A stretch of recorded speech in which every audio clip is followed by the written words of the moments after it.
نحمدہ ونصلی علی رسول کریم اما بعد۔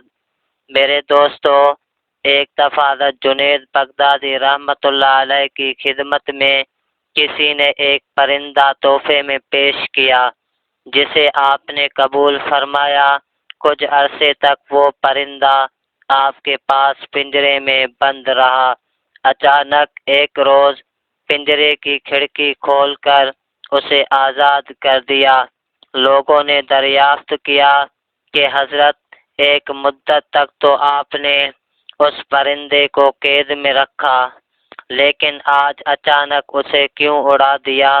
حضرت نے فرمایا، آج اس پرندے نے مجھ سے یوں کہا، اے جنید، تم تو اپنے دوست احباب، بیوی بچوں اور مریدوں میں رہتے ہو، ان کی باتوں سے لطف اندوز ہوتے ہو، اکٹھے کھانا کھاتے ہو، اور مجھے پنجرے میں قید رکھا ہے۔ مجھے اپنے دوستوں، ماں باپ، بہن بھائیوں سے دور رکھا ہے۔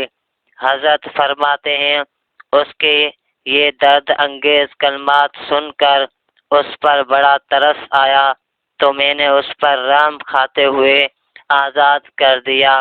حضرت فرماتے ہیں، جب میں نے اسے آزاد کر دیا تو وہ اڑ کر سامنے ایک دیوار پر جا بیٹھا اور کہنے لگا کہ اے جنید، آپ نے مجھے آزاد کیا ہے تو میں اس کے بدلے میں ایک نصیحت کرتا ہوں اور ایک راز کی بات بتاتا ہوں۔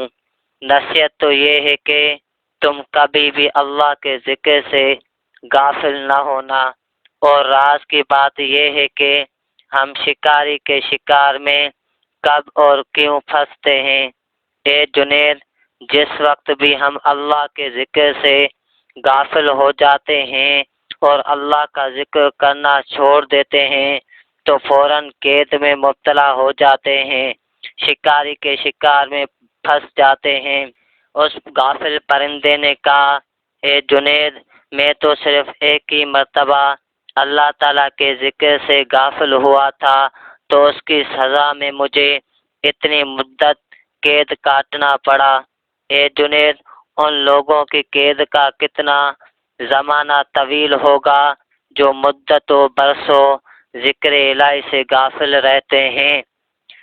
اے جنید، آج میں آپ کے سامنے وعدہ کرتا ہوں کہ اب کبھی بھی ذکر الہی سے غافل نہیں رہوں گا۔ یہ کہتے ہی وہ پرندہ اڑ گیا۔ جب جنید بغدادی کی وفات ہوئی تو کسی کے خواب میں آئے، اس نے پوچھا کہ آپ کے ساتھ کیا معاملہ ہوا؟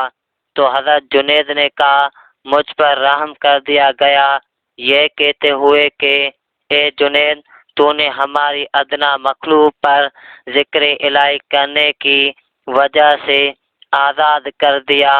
آج ہم اس کی وجہ سے تجھ پر رحم کھاتے ہوئے جہنم سے آزاد کرتے ہیں۔ میرے دوستو، ہمیں غفلت کی دنیا سے نکلنا پڑے گا، اور غفلت کی دنیا سے تب نکلیں گے جب ہماری دلوں میں خوف خدا ہوگا۔ اتنی غفلت تو نہ کر اے دل خدا کے واسطے، فکر کر کچھ تو روز جزا کے واسطے۔ اللہ تعالیٰ سے دعا ہے ہمیں اس پرندے کی نصیحت پر عمل کرنے کی توفیق عطا فرمائے۔ وما توفیقی الا باللہ۔